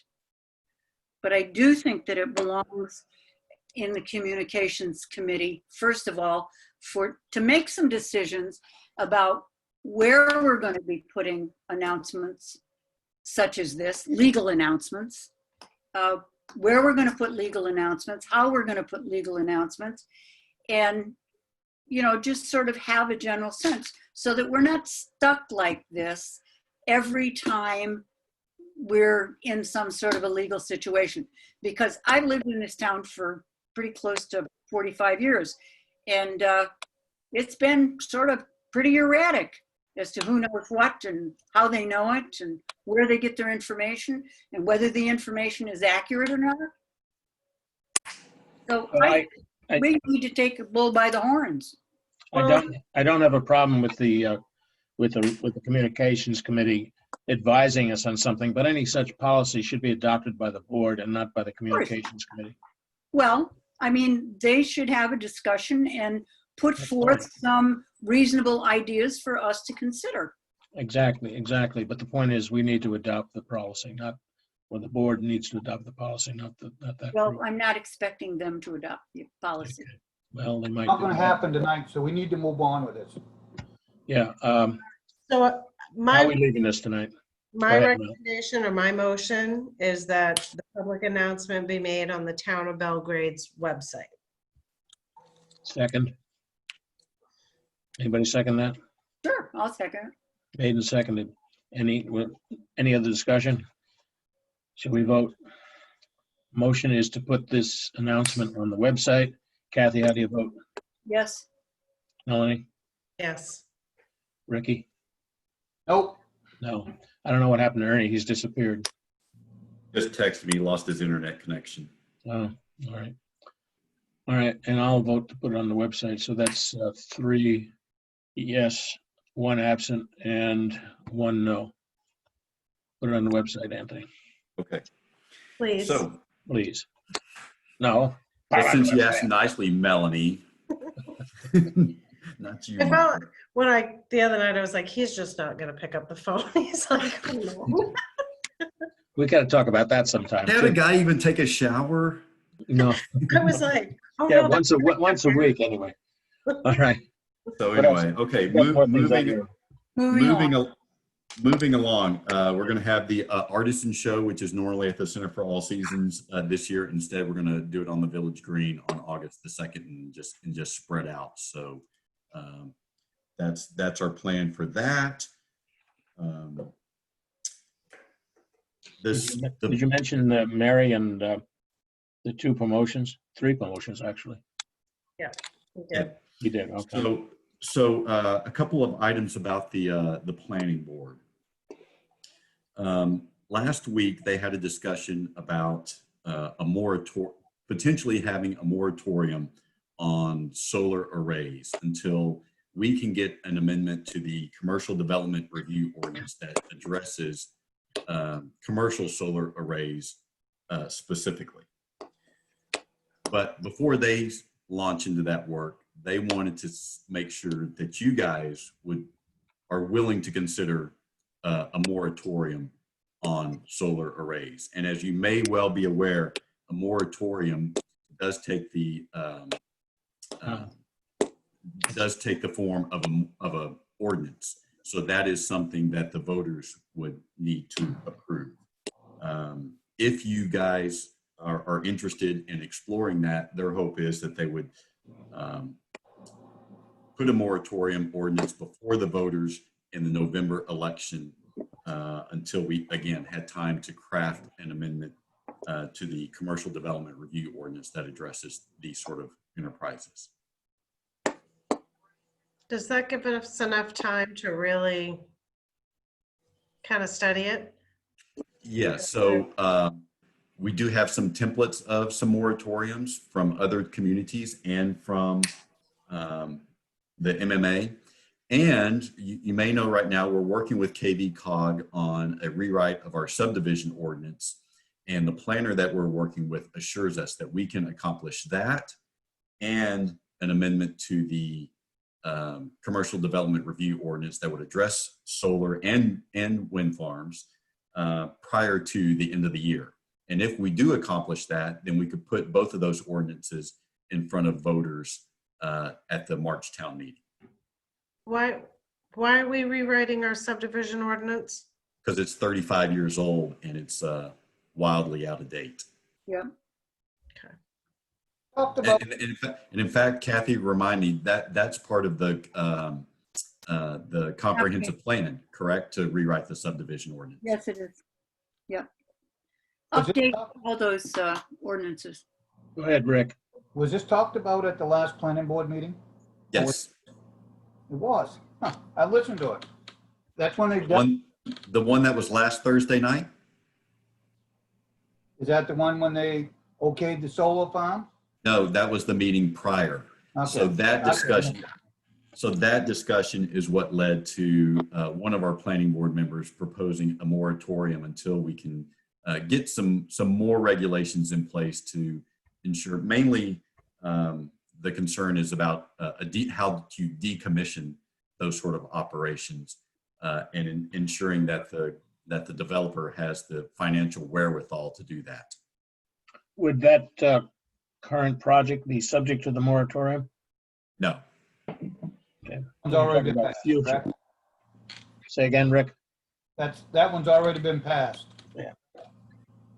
Although let's be clear that is just one of many hurdles that project has to clear in order to actually happen.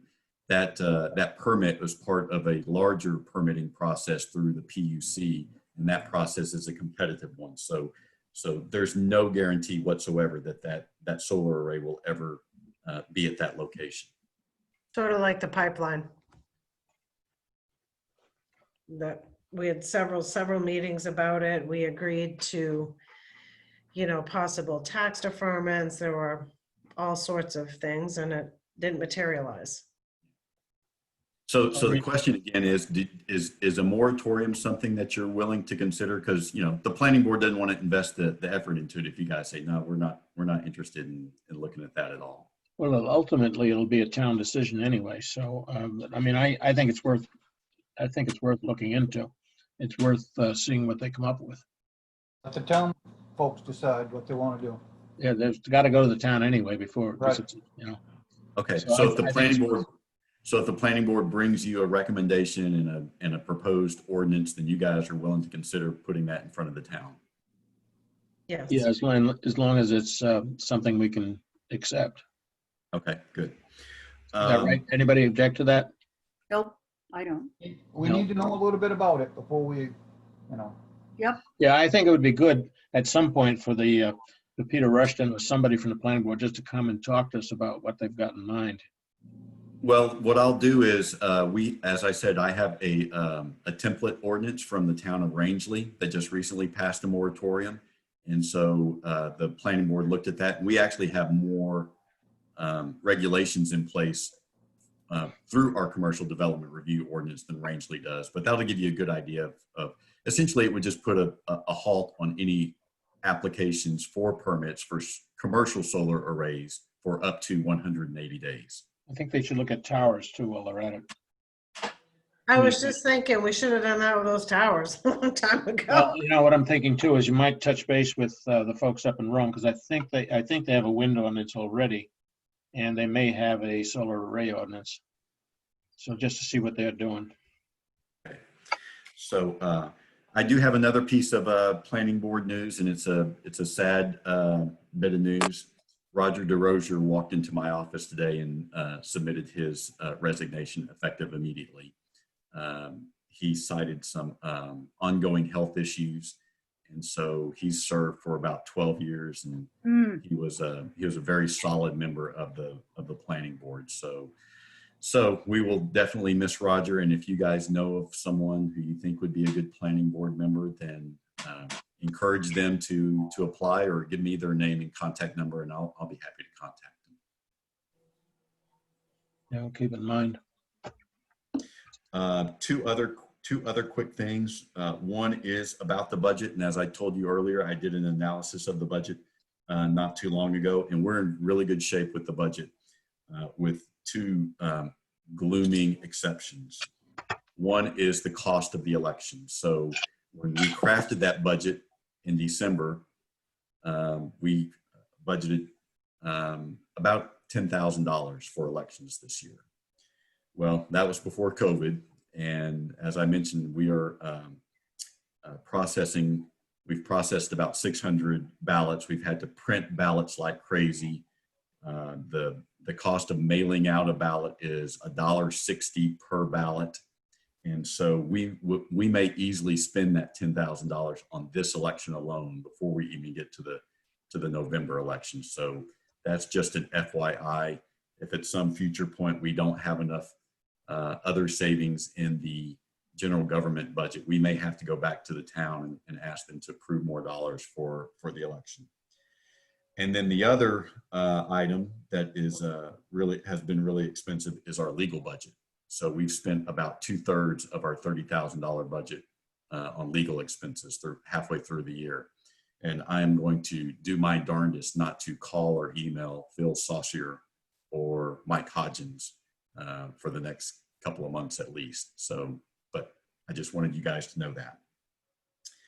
And then lastly, in 8 days, I'll be celebrating my first anniversary with the town of Belgrade, something I'm very happy about. Assuming you make it. Huh? Assuming you make it. Assuming I make it. After tonight, who knows? And so, I'd like you guys, and this has been too long of a meeting as it is right now, so we won't talk about it tonight, but I would like for us to consider how you'd like to go about doing my evaluation. Just performance evaluation. I'm not anticipating any change in my salary because of what we're going through right now, but it would help me with my performance if you guys told me what I'm doing good, what I need to work on, and set some goals for the coming year. So, maybe email me or call me or text me or let me know what you think would be a preferable way to do my evaluation. And if you want to fill out the forms that we use for everybody within the organization, I could send those to each of you individually, and you could fill out our written evaluation. I'm comfortable with doing the written evaluation. Oh my. And then if we do an executive session, we can review it like we normally would. Okay. And obviously, I don't know what your process has been to date when it comes to that, but I know I don't look at the evaluation as a tool for determining what my salary is. I look at it as a tool for helping me be a better town manager. Good. To do the written one, we'll have to come up with some questions to address. We just want to write freehand. Well, we usually have a list of. Yeah, there's a form that we use, a written evaluation form. Yeah. So I'll distribute that to all you guys, and you can take Yeah, a once look we at do it. that, we'll fill it out, and then we can set up an executive session sometime next And it week. goes to the chair. It doesn't go back to the town manager. It goes to the chair. Okay. Well, yeah, okay. Where the chair is in. We got to get the timing right, because after the election, it's our custom to change the chair after every election. So we don't know who the chair will be at this point. So you follow what I'm saying? Normally, this Right. would have been done already. So how about if we send it to the clerk? How about if we do our evaluations and we keep them with ourselves? You can do that. That would work too. We That would just- work too. All right, do that, and we'll just bring it up at the executive session. We'll go Okay. through. All right. Is that it, Anthony? That's it. Isn't that enough? I have a question. On the bottom of the memo you sent for the town manager report, there's something written in Lithuanian or something. I can't read it, except it says elections plus legal. You know what I'm talking about? It's written in Yeah, blue. that was a note to myself. I didn't mean for you guys to see that. Oh, well, it doesn't matter because I can't figure out what it says anyway. It's beautiful penmanship, if you ask me. Maybe in San Angelo, Texas it is. You thought about getting new glasses? I've got new glasses on. No, Wearing. I'm not talking to, I'm talking to Anthony. Oh, every year. I just need a better pen, Rick. There we Just go. it's Well- not the man, it's the machine. Are you ready to entertain a motion to adjourn? No, I just like, I had one thing to say, and that is that the election coming up, I don't know how it's going to go, but this could be my last meeting with you folks. And if it is, I want to let you know I've enjoyed working with you all these years. And if I am not here, you'll have a very good man who's going to come in and take my place in Dan Newman. So with that, I'll entertain the motion. To Thank you. Thank you, and I'll make a motion to adjourn. Like, Made and I'll second seconded. that. All those in favor, raise your hand. Okay, we're adjourned. And wave goodbye. Oh, so long. Adieu. So Kathy, please tell Dr. Wall, always go for cake on your birthday.